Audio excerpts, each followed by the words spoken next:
So when I was 27, I dated this guy briefly and then broke up with him, and then found out a couple months later that I was pregnant, and I was in a really bad situation in my own life with mental health. And I was experiencing a lot of blowback emotionally and psychologically from leaving Mormonism. I felt very isolated and I didn't want to have a baby. And so I reached out to this ex-boyfriend because I wanted to get an abortion, but I couldn't afford it. Talked to him and he basically was like, abortion is wrong. I love you. Let's have this baby. And I was like, no, I don't want to. And he just kind of ground me down. And I was so sick and so powerless that I eventually made a decision that was really against everything that I valued and believed in.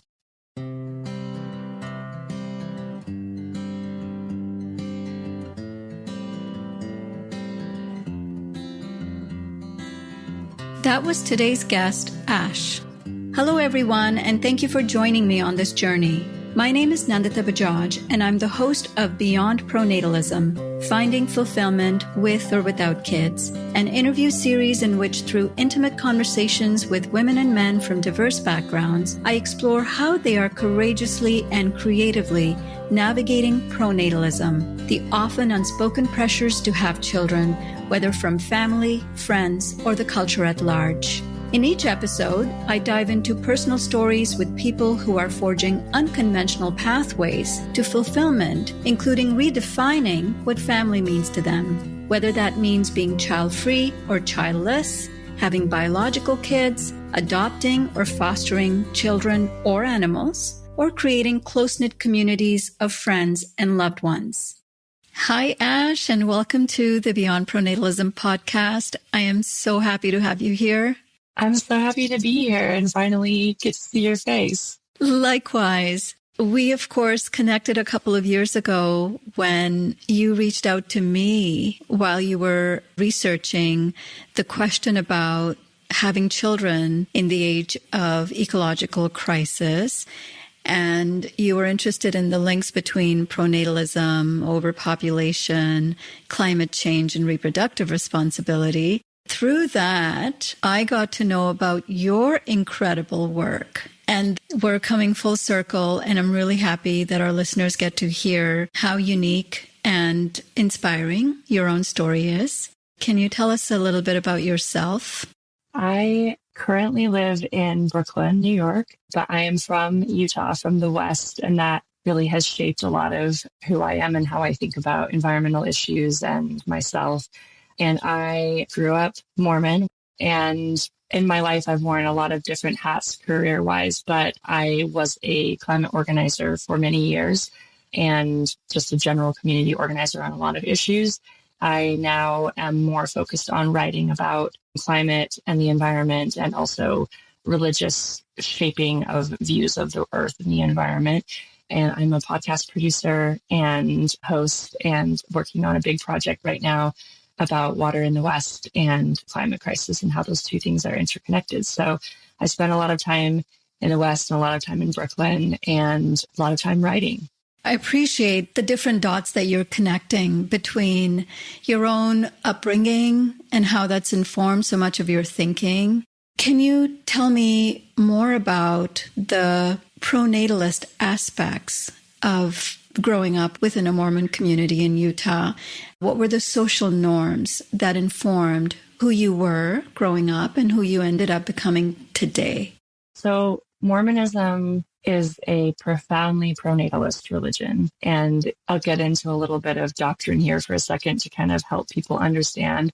But in Mormon belief, there is a pre-existence full of spirit children that want to come to earth, and they need to come to earth to have this like earthly experience and be tested so that then they can either go to heaven or hell, essentially. And so there's this huge cosmological philosophy about why people need to have children. And so it's this religion where from the moment you can talk as a woman, especially, you are basically told that your destiny is to have children, to bring these spirit children from the pre-existence down to earth and give them an earthly experience so that then they can eventually go back to heaven. So it's very serious business. It's not like, oh, you can have children, you cannot have children.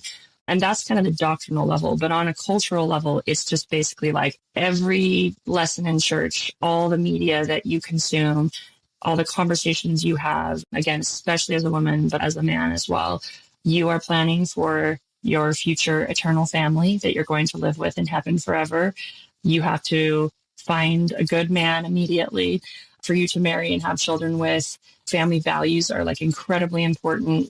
Mormons have family night once a week where you just spend time with your family and hang out. And it's like this very kind of sacred set aside time. And from my littlest memories in church, it was like, think about the qualities you want in a husband. Think about the qualities you want to embody as a future mother, etc. So it's very present in everything that you do. And Mormonism is not like a Easter and Christmas Catholic situation. It's your whole life. And so it's very drilled into your head. And then as you get older, I went to BYU, which is the Mormon University in Provo, Utah. And everything at the school is geared towards getting you married before graduation and hopefully pregnant. And so church is basically just like an endless dating game. You know, you go to church on Sunday and you get like these sermons about how you need to find a man to marry, how you need to have children, making plans to have children. Why aren't you having children? Definitely don't use protection. Don't take the pill. And then during the week, there are like dating activities. So you like meet somebody. So many people that I knew in the freshman dorms were married and pregnant by the time they were juniors in college. And so it's just this extremely accelerated culture where you're expected to basically become an adult at a very young age and a parent at a very young age. And if you don't do that, it's kind of like whispers, like, what's wrong with her? What's her problem? If you're 21 and not married, you're like a crone. You're an old maid and people feel bad for you. And so I grew up on this Mormon produced propaganda video that was responding to the zero population movement. It followed this guy named Jimmy, who was this very hot guy in high school. He came from a Mormon family. He had 6 siblings and his mom was pregnant again. And he falls in with these zero population activists at his school. And they're so cool. They sit on a red Jeep in the parking lot and talk about family planning. And they do like choreographed dances talking about how we're running out of resources. And if we don't act by having fewer children, that the earth won't be here anymore. And the point of the film is that Jimmy eventually sees the error of his ways and rejects his zero population friends and supports his mom's decision to have another baby. But it's a truly wild movie. And I watched it every weekend with my cousins, sleepovers, whatever. And I would pretend to be one of the zero population girls and we would do the dances. It's just wild to look back on. But it was funny because even though the message of the video was very much have children, beware these zero population people, they're dangerous, I was drawn, and I didn't tell anybody this, but I was so drawn to them. And I was like, what do these people mean that the world is running out of resources? What is the connection between not having kids and helping the planet? And why do I feel so into this when I'm supposed to be opposed to this? And so it was supposed to be helping me underscore my commitment to being a mother, but it actually made me have my first questions about the link between environmentalism and having kids, which is a really funny way to be introduced. Totally backfired. It completely backfired. I was like, these kids are cool. So anyway, it's funny because when I went to college, I was in the dorms with one of the stars of this propaganda film that I watched when I was younger. And it just came full circle. And it was like, BYU is this place where the whole point of college was not to get an education. It was to get married and have children. And I just stood out like a sore thumb. I dressed in super bright colors and had dyed hair and was just basically a weirdo. And I just got to campus and I was like, oh no, I've made a horrible mistake. I need to find my people. And so I started doing a weekly kind of salon at my house, this discussion night, where anybody who didn't fit in at the school at large, who was a little bit of a misfit, could come and we would talk about any topic. And it was so earnest. It makes me cringe a little bit, but it was like, we only had each other. We didn't know what we were doing. No one was telling us what to read. We were just figuring it out ourselves. So anybody could come and be like, I want to discuss this topic. I want to discuss this. We did it, every week for all of college. And over the years, we really politicized ourselves and we started having so many conversations about belief and about politics. And art and our place in the world. And most of us kind of talked ourselves out of Mormonism. And we started doing a lot of activism on campus, which I joke because I meet other people who did college activism and they're like, I was anti-war and I did anti-war protests. And I was like, oh, I was protesting to have a guy in my room because that wasn't allowed and to wear shorts above the knee. Like that's what I was doing. But that protesting still kind of got us into this mode of thinking of like, oh, we need to critique all of these systems that we were handed. And for me, that really led to going back to this childhood sort of secret interest in the planet and environmentalism. And I ended up getting really invested in learning about the climate crisis and trying to figure out what my place in it was. And as I did that, I don't think I fully could articulate it at the time, but it was the first time that I realized there is this connection between having children and environmental destruction. And I don't want a part in it. I don't want children. And I don't even know if I could have articulated that, but somehow I got through college and I didn't get married and I didn't have kids. And I just felt like there was some older version of myself almost acting as a guardian angel, protecting me, being like, you don't even know why yet, but you're just not going to do this. And so I graduated unmarried, not pregnant, no kids, and started doing climate activism pretty full time. So what was the purpose of college? What were you actually studying? Is it mainly religious texts? Were there only other Mormons who were there? Were there people from other communities, cultures as well? So BYU is an accredited college. So you go there and you learn secular things. You have a major and you do all that, but you also take classes that are religious classes that are required to graduate. So you take a Book of Mormon studies class. There's a class called Family Prep, and it's about preparing to have a family. There's a class about marriage prep as well. And these are required courses at the school. So in addition to being an English and philosophy major, which is what I was, you're taking a lot of religious curriculum.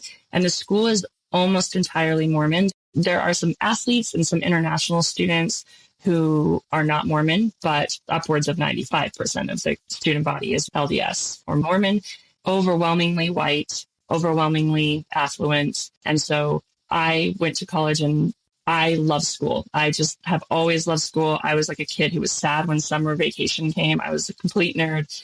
So I was not there for the religious curriculum. I was like, I want to take every class under the sun. And at a certain point, I had to meet with a counselor before I signed up for classes every semester because she's like, what does welding have to do with your major? And I was like, I just wanted to take all of the classes. So my goal there was just like, let's learn everything that we can, even though it was kind of a strange environment to be doing that in. And were there people like you who ended up becoming radicalized through some of the more secular courses or countercultural views? Yeah, there were definitely a lot of people. Like some kids were sent there kicking and screaming by their parents who wanted them to like shape up and get a testimony and clean their lives up. And then there were kids that were more like me who I came in very sincere. Like I was a weird person intellectually and whatever, but I came into BYU as a conservative. I think I identified as a libertarian hilariously. And I think it was almost the intensity of the place that helped me find this inner part of me that was like, these are not my people. This is not my place. And I think a lot of other students had that same experience. So I found a lot of like minds. And I always joke with some of my friends from there. So many of them became activists. So many of them became professors, people who like want to shape and change the world for the better. And I think there are just things about Mormon culture that really prime you to almost leave it and to become a very critical activist, because it's very much like, you need to find the truth in this world, and then you need to live by it with integrity. And in some ways, it's a very capitalist culture, but in other ways, it's a very collectivist culture. So it's like you're part of a group and you need to help the group, and you're not the most important person. And you're really used to giving a lot of your free time away for free to this organization. And so I think once you start to realize I don't believe in a lot of these Mormon doctrines and ideas, and you start to learn about other ideas and get exposed to them, it kind of shifts and you're just like, oh, okay, now I'm going to bring all that collectivist, activist, truth-seeking, integrity, energy to this new belief system. So there were so many people at BYU that I met like that. And yeah, these discussion nights we would have, there were often 50, 70 people there. People were hungry for other people who understood them because they just didn't fit in this very intense culture. It's interesting you say that they're almost priming you to reject the culture. That's not a very good strategy to propagate. So have they caught on to the fact that BYU is not preparing students to become good Mormons? Mormons have this attitude of like, if you're not with us, you're against us. So if you don't want to be here, get out. We don't want you. And so I think they're like, well, it's working for like 80% of the student population. And that's good. And then we're separating the wheat from the chaff. And so I think their attitude is kind of like, okay, leave. But I think the church at large is definitely seeing droves of young people leaving for so many different political reasons because it's such a regressive political institution. And I think they have been panicking about that and trying to figure out what's going on. You know, I grew up being like, if you read anything that challenges any Mormon doctrine, it's not just a different idea, it's anti-Mormon. And so you're very kept from learning anything about the world that might challenge your thinking. And so when you find challenging ideas, you're like, wait, this was kept from me? Then forget all this stuff I learned. I'm going over here. And I think they're realizing that. So they're trying to like ease up on that a little bit so that you don't have this experience of like, no one ever taught me about this. Now I'm learning about it. And I'm freaking out and I reject everything that I grew up learning. But so many people do follow the path. And I've had so many friends who got married at 18, 19 years old, had babies at like 21, 22. So many of them have gotten divorced. So many of them have spoken to me about childbearing regret, but they just feel locked in. It's this huge strategy. You know, you have babies before your brain fully knits together, like your frontal lobe is not done developing, and then you're very locked in. And so it's harder to leave. And so it's a very strong strategy if that's the world you believe in.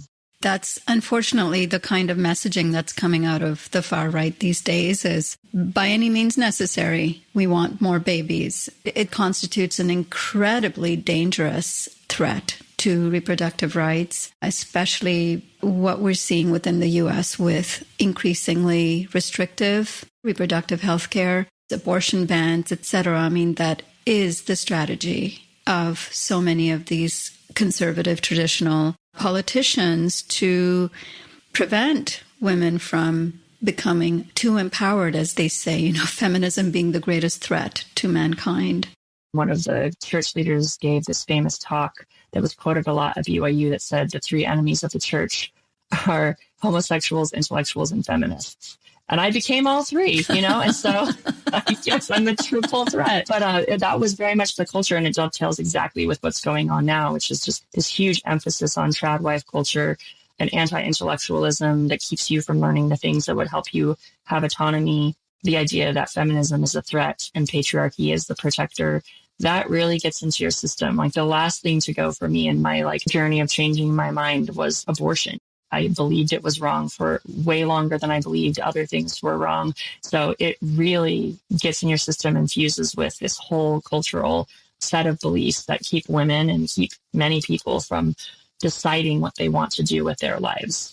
Yeah, and speaking about reproductive rights and access to healthcare and abortion, I know in your own personal journey, you had to navigate that decision of whether or not to have a child and not having the services and the support available to you to make that decision with true autonomy. Can you tell me a bit more about that? Yeah, as I mentioned, when I graduated BYU, I wasn't married. I hadn't had kids. I was kind of an anomaly. And there was this kind of unworded, latent, but growing realization that I did not want to have kids. Like it had never interested me. I never wanted it, you know, and I also just didn't feel like I was in a position to. I experienced depression and anxiety, and I didn't feel like I wanted to add a child to that mix. And then also this growing commitment I had to climate and environmental organizing and realizing that more children on the planet puts a strain on resources for everyone, animals, people, plants. And I didn't want to be part of that mess either. But even still, you know, these cultural ideas, they are so baked in our brains. It's hard to unbake a cake, you know, and I feel like it was so baked into me that I was supposed to have kids and abortion was wrong, that I just didn't fully feel prepared to actually go out into the world as an ex-Mormon and make real choices for myself. And so when I was 27, I dated this guy briefly and then broke up with him, and then found out a couple months later that I was pregnant, and I was in a really bad situation in my own life with mental health, and also financially. I was not in a good place. I was experiencing a lot of blowback emotionally and psychologically from leaving Mormonism. It's an extremely painful process, and I felt very isolated, and it was very difficult. Then to find out I was pregnant this time was just this kind of final blow, and I was devastated, and I didn't want to have a baby, but I was also broke, and I couldn't tell many people in my community because they would be angry at me for getting pregnant outside of marriage. And so I reached out to this ex-boyfriend because I wanted to get an abortion, but I couldn't afford it. And Utah doesn't provide almost any support for people in my position. I talked to him, and he basically was like, abortion is wrong. I love you. Let's have this baby. And I was like, no, I don't want to. And he just kind of ground me down. And I was so sick, and I was in such a bad place and so powerless that I finally was like, okay, I guess I'll have a baby, which looking back on, it's like, it's so clear that I didn't want that, but I didn't have the support to get an abortion. I didn't have a community that I could talk to about it. And so this person's influence on me kind of dovetailed with all these like latent childhood ideas that I still had in my brain. And I eventually made a decision that was really against everything that I valued and believed in. And as soon as I made that choice and I told my whole community, my boyfriend left. And then at that point, emotionally, and just with societal pressure from my community, like it wasn't an option to have an abortion anymore. So I was stuck in a situation where I had to have a baby, and I had to have a baby alone. That was a time when feminism fully developed for me out of rage, because I was so angry. And in that anger, my kind of feminist education just flowered in this darkness. And I just realized how the world was set up, that because I had a womb, I was stuck with this decision that someone else had pressured me to make. And because I lived in an American culture that was trying to strip rights from women, I couldn't afford to get an abortion. And because I lived in a religious culture that told me that that was wrong and that my whole life's goal was to be a mom, I wasn't able to choose the best thing for myself or even get support to talk to anybody about my decision. And it just was so clear to me how battered I was on every side by forces that made it almost impossible at that time for me to exercise autonomy and stand up for myself, and just promise myself that I would not do that again, that I wouldn't get myself in that situation again. I wouldn't be played in so many ways by culture again. And I did end up having a baby, but I decided if I'm going to do this, I'm going to do this my way. I know I don't want to raise this child, but I want to be a part of this child's life. I don't agree with the adoption system that exists in America where you just hand your baby to a stranger and you never see them again. And so I just did my own kind of weird path to finding a couple who wanted to adopt, who wanted a very open adoption. And essentially, I wanted to have a blended, extended family where I was very involved in my child's life. And so I found this beautiful couple who wanted the same things as I did and placed my child with them in this open adoption.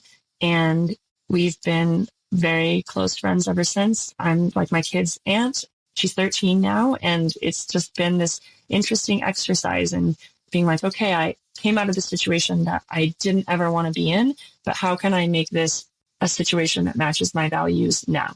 So yeah, that's what I've been doing for the last 13 years. And having a kid also, though, it really underscored for me too, this environmental climate side of things, like what kind of world is she going to live in?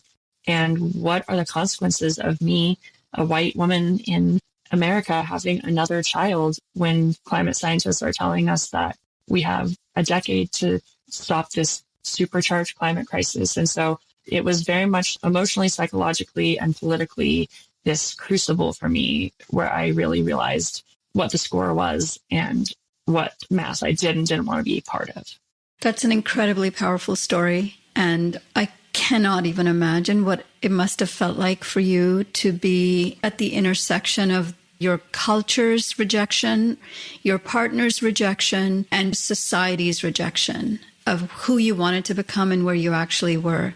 And how difficult it must have been for you, especially because you weren't mentally healthy. and to not have the support that you need in making one of the most important decisions and one of the most physically painful decisions. And to have gone through that all by yourself is really a courageous feat. Yeah, and that's the biggest thing. There are so many painful parts about that time period, but I think maybe the hardest part was feeling alone and not having anybody to talk to. And I think that's true for so many women who don't fit with the kind of mainstream pronatalist world of wanting to have kids. It's so hard to figure out how to talk to people about that. It's so hard to find the others. It's so hard to admit how you feel. And if you can't admit how you feel, it's going to be really hard to act in a way that's aligned with what you want. And that's really what I was feeling at the time.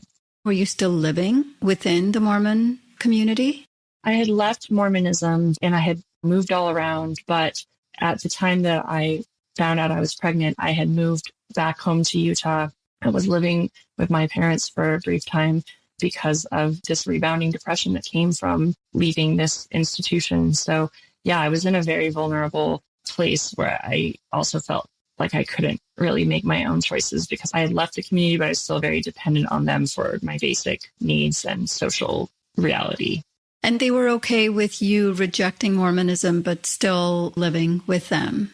Yeah, my parents are incredibly kind people and very thoughtful people. And for Mormon parents, I mean, most of their kids have left and they took it fairly well, but it wasn't easy by any means. It felt devastating for our whole family. And I felt like everything that I did to be more myself was like twisting the knife in their heart. So even though they were very kind about it, it's absolutely brutal. It's the most brutal thing I've ever done is leaving a community like that. And you really do feel like you exist for other people. The whole point of your existence is to perpetuate the faith. And if you don't do that, that you're actually hurting people when you're being yourself, which is a really terrible way to feel. And it took me years to extricate myself from that thinking.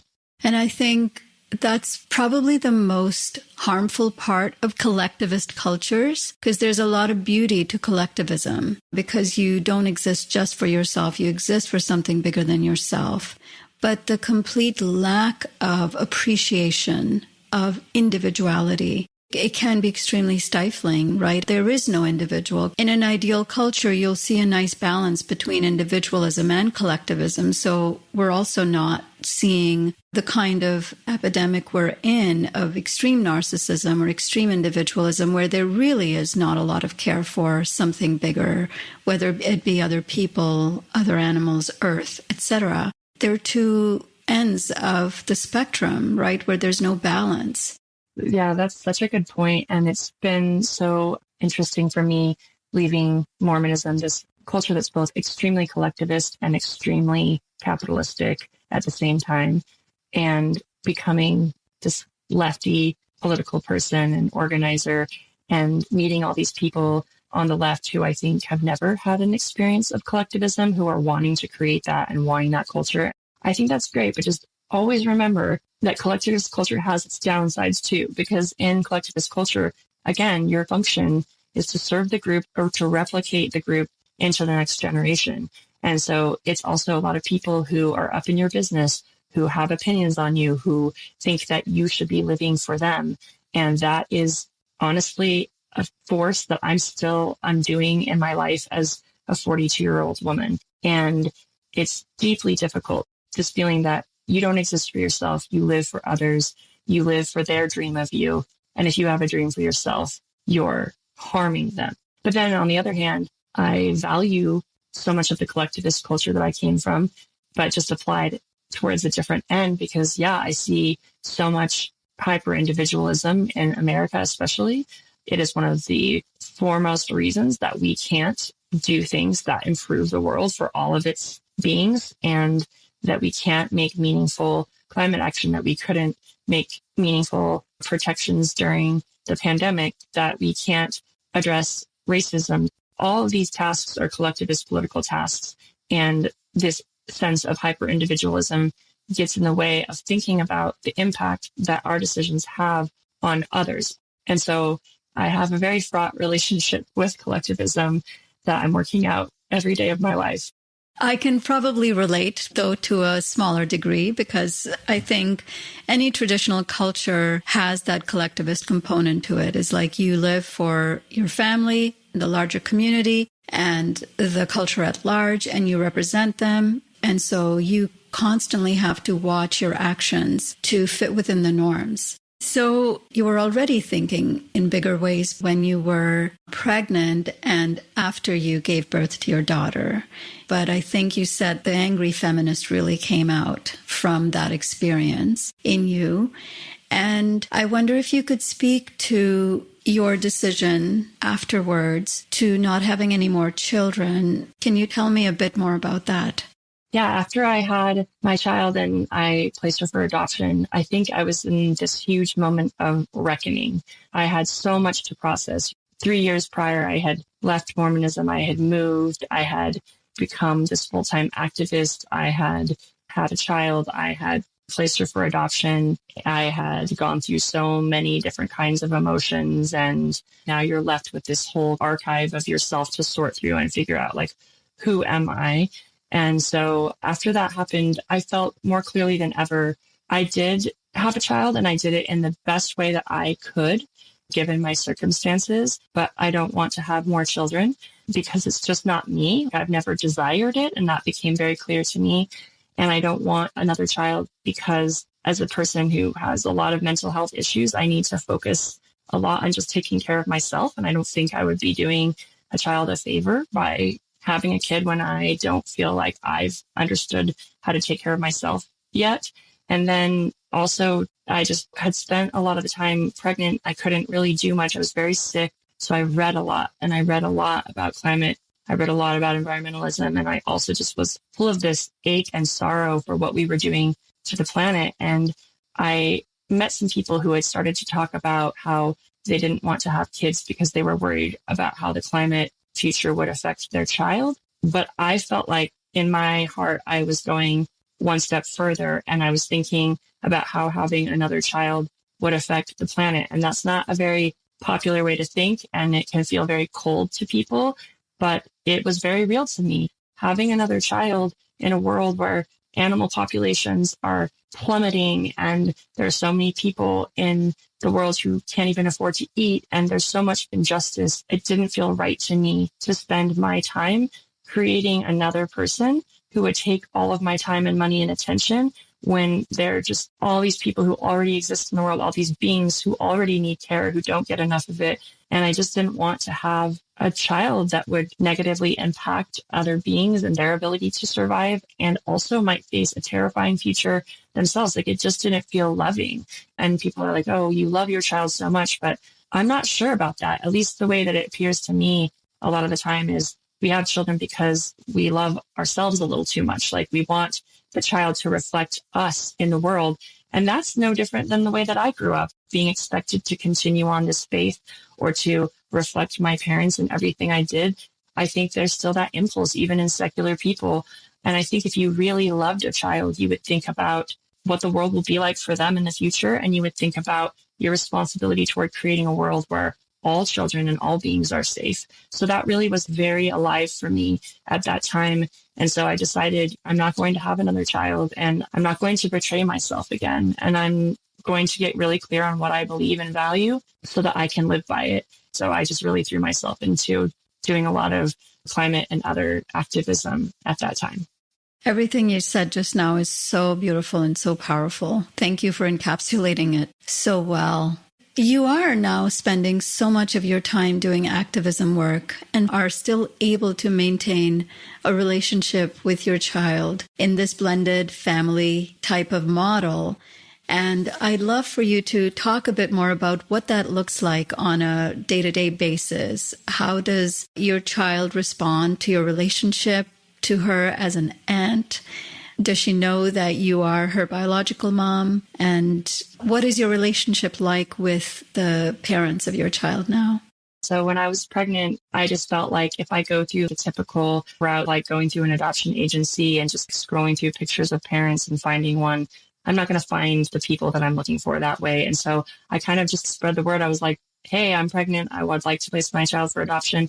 this is what I want. And I kind of word of mouthed it, which is a little bit hilarious looking back on it, and was also pretty hard on me mentally. But I just ended up meeting all these beautiful people who wanted similar things to me. And then I met my kids' parents. And we just clicked so deeply. We wanted such similar things from the world. They're these beautiful, generous humans who just want to bring more and more people into their orbit and don't see family as this way of turning inward, but see it as a way of turning outward into the world. And they really wanted what I wanted, which it wasn't just like open adoption in the sense of sharing pictures at holidays and talking on Mother's Day, but really what would it look like to be a different kind of family. And so I placed her with them, but it was also difficult because they were Mormon, and I really didn't want to place my child with Mormons, but we clicked so deeply and it felt so right. But it also was hard because I had just gotten myself out of Mormonism, and then I kind of felt like I was back in it in some ways, and that I had a similar relationship where I wasn't raising her. And so I didn't know how much I could be myself and how much I could be part of how she was being raised. So it was also hard. And we had to have a lot of conversations about that. And they were wonderful. And they were like, we want you to say what you really think. We want you to be who you really are. But that takes a long time to believe because that just had not been the case for me growing up. But yeah, I think part of the beauty of it is having these hard conversations. And I think family at its core is just whoever is willing to show up for the long haul and have the hard conversations to form the relationships they want. I think that's what family is to me. And I think that's how they view family as well. And so I visit them a lot. They visit me. My parents are very involved in my daughter's life. It's this very beautiful sense that, yeah, family means you can grow your love and attention rather than restrict it. And my daughter has known the story of her birth since she could speak. When she was 3, she'd tell the story. She'd be like, I grew up in Ash's tummy, and then this is my mom. And it was really beautiful. It's also hard because a lot of people don't understand it. And they would think that I was going to try to take my daughter back every time I visited, or they would warn my daughter's parents about being too close to me. And so we also have to really fight this dominant culture of people that just have this very strict view of what a family is. And that was hard. And, it's not perfect. I think my daughter has had questions about my decision and will continue to. And one of the difficult things is when she has those questions, I want to be honest with her, and I can't fall back on this trope of I was just a young person and I didn't have any other options, or I wanted to have a baby, it just wasn't the right time. I have to figure out how to have a conversation with this person I love and talk about, like, this decision was ultimately about autonomy for me. I just did not want to be a mother in this traditional way, but I still deeply love her. And that's hard to figure out the script for that. It's not an easy script. I don't know if I'm doing it right, but I'm doing my best. We talk a lot about chosen family, but what does that actually look like day to day? And how do you build it? And to be honest, right now in my life, I'm experiencing some grief that I don't think I let myself experience at the time, and really trying to be like, I really didn't want to have a kid, and to really grieve for that young version of myself, and also hold that I also love this person and want the absolute best for her. So it's a complicated situation. It's not easy either way. And I think it makes me a lot more sympathetic to people who have motherhood regret and also love their kids. It's a both and situation for me. That would be a brave conversation to have with your own child, but that's a really brave conversation that you're having with yourself, because society makes it really difficult to have this conversation. We are allowed to have paradoxical situations in every other aspect of our lives. But somehow the only feeling you're allowed to have when you have a child is that of gushing and ultimate positivity and fulfillment, etc., is what sets people up for self-doubt and feeling like we're losing our minds or we're just terrible people. And I was thinking as you were talking, because we've grown up in such an adamantly pronatalist society, most people on Earth probably didn't make a decision to have kids or not have kids with full autonomy and a fully functioning sense of self.